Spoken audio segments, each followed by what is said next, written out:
Здравейте, автомобилни ентусиасти! Днес ще говорим за черният кошмар 1.9 TDI, където разплаква всички BMW-та, включително и Емрах с неговата М5. Като видиш черен облак, не е буря, просто някой настъпва 1.9 TDI. Този двигател идва с уникалната функция инстантна димка, която е напълно безплатна.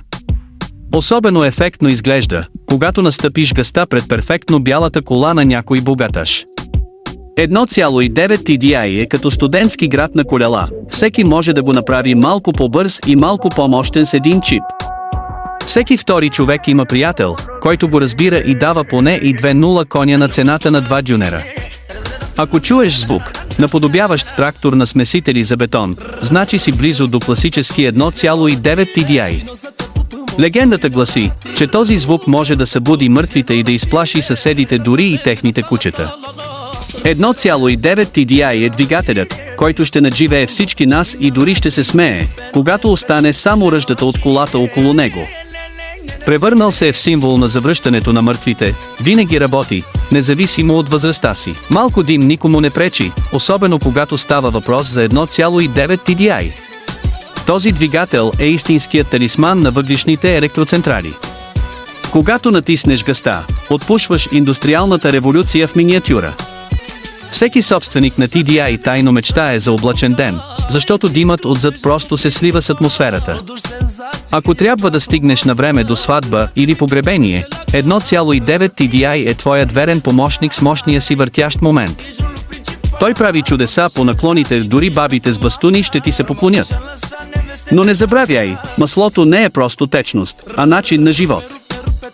За да бъде 1.9 TDI щастлив, трябва редовно да му доливаш масло. С такова отношение към маслообразуването, този двигател на практика е част от екосистемата, рециклира масло по-бързо, отколкото АЗС могат да го продават. Някои казват, че TDI значи този двигател иска всичко – масло, гориво, внимание, този двигател няма да пропусне нищо. Защо?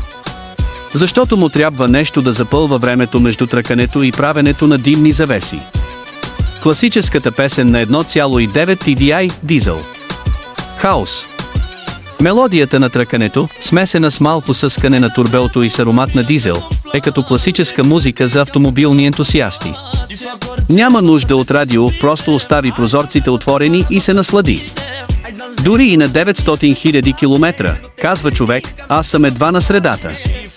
Собствениците на 1.9 TDI спят спокойно, моторът може да върви толкова дълго, че вероятно ще завещаеш двигателя на внуците си.